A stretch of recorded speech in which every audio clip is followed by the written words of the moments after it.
वेद कहते हैं कि जो जन्मा है वह मरेगा, अर्थात जो बना है वह फना है। वेदों के अनुसार ईश्वर या परमात्मा अजन्मा, अप्रकट, निराकार, निर्गुण और निर्विकार है। अजन्मा का अर्थ जिसने कभी जन्म नहीं लिया और जो आगे भी जन्म नहीं लेगा। प्रकट अर्थात जो किसी भी गर्भ से उत्पन्न न होकर स्वयंभू प्रकट हो गया है, और अप्रकट अर्थात जो स्वयंभू प्रकट भी नहीं है। निराकार अर्थात जिसका कोई आकार नहीं है। निर्गुण अर्थात जिसमें किसी भी प्रकार का कोई गुण नहीं है। निर्विकार अर्थात जिसमें किसी भी प्रकार का कोई विकार या दोष भी नहीं है। अब सवाल यह उठता है कि फिर शिव क्या है?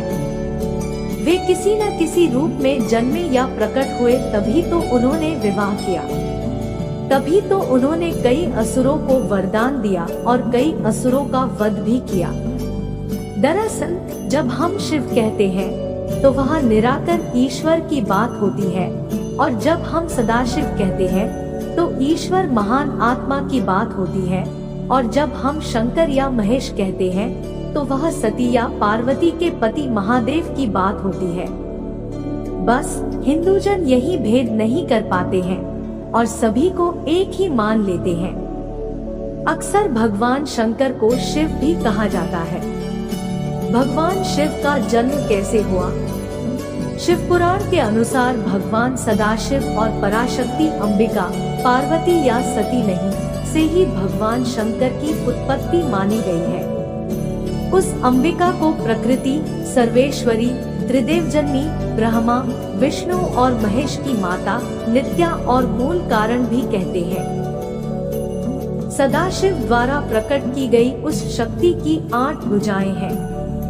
पराशक्ति जगत जननी वह देवी नाना प्रकार की गतियों से संपन्न है और अनेक प्रकार के अस्त्र शक्ति धारण करती है। वह शक्ति की देवी काल रूप सदाशिव की अर्धांगिनी दुर्गा है। उस सदाशिव से दुर्गा प्रकट हुई।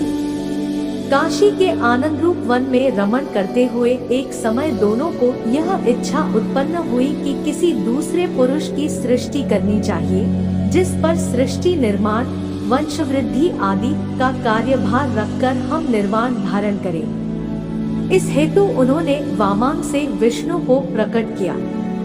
इस प्रकार विष्णु के माता और पिता कालरूपी सदाशिव और पराशक्ति दुर्गा है।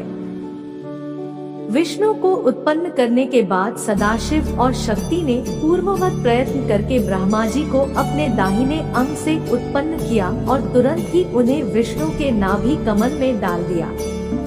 इस प्रकार उस कमल से पुत्र के रूप में हिरण्यगर्भ ब्रह्मा का जन्म हुआ। एक बार ब्रह्मा और विष्णु दोनों में सर्वोच्चता को लेकर लड़ाई हो गई, तो बीच में कालरूपी एक स्तंभ आकर खड़ा हो गया। तब ज्योतिर्लिंग रूप काल ने कहा, पुत्रों, तुम दोनों ने तपस्या करके मुझसे सृष्टि, जन्म और स्थिति, पालन नामक 2 कृत्य प्राप्त किए हैं। इसी प्रकार मेरे विभूति स्वरूप रुद्र और महेश्वर ने 2 अन्य उत्तम कृत्य, संहार, विनाश और तिरोभाव अकृत्य मुझसे प्राप्त किए हैं, परंतु अनुग्रह, कृपा करना नामक दूसरा कोई कृत्य पा नहीं सकता। रुद्र और महेश्वर दोनों ही अपने कृत्य को भूले नहीं हैं, इसलिए मैंने उनके लिए अपनी समानता प्रदान की है। सदाशिव कहते हैं, ये रुद्र और महेश मेरे जैसे ही वाहन रखते हैं, मेरे जैसा ही वेश धरते हैं और मेरे जैसे ही इनके पास हथियार है। वे रूप, वेश, वाहन, आसन और कृत्य में मेरे ही समान है। अब यहाँ 7 आत्मा हो गई। ब्रह्मा परमेश्वर से सदाशिव, सदाशिव से दुर्गा, सदाशिव दुर्गा से विष्णु, ब्रह्मा, रुद्र, महेश्वर।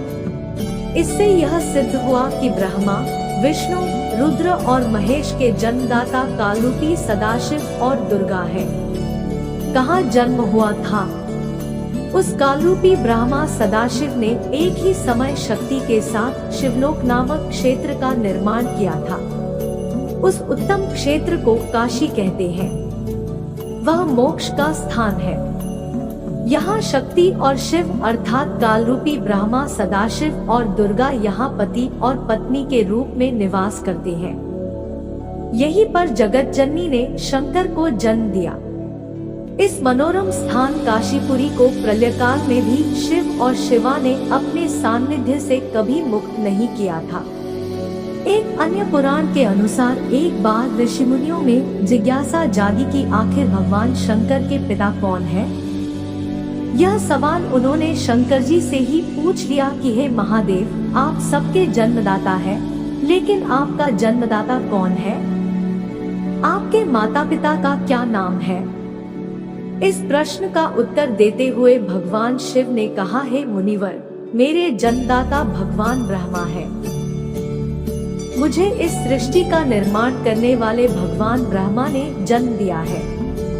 इसके बाद ऋषियों ने एक बार फिर भगवान शंकर से पूछा कि यदि वे आपके पिता हैं, तो आपके दादा कौन हुए? तब शिव ने उत्तर देते हुए कहा कि इस सृष्टि का पालन करने वाले भगवान श्रीहरि अर्थात भगवान विष्णु ही मेरे दादाजी हैं।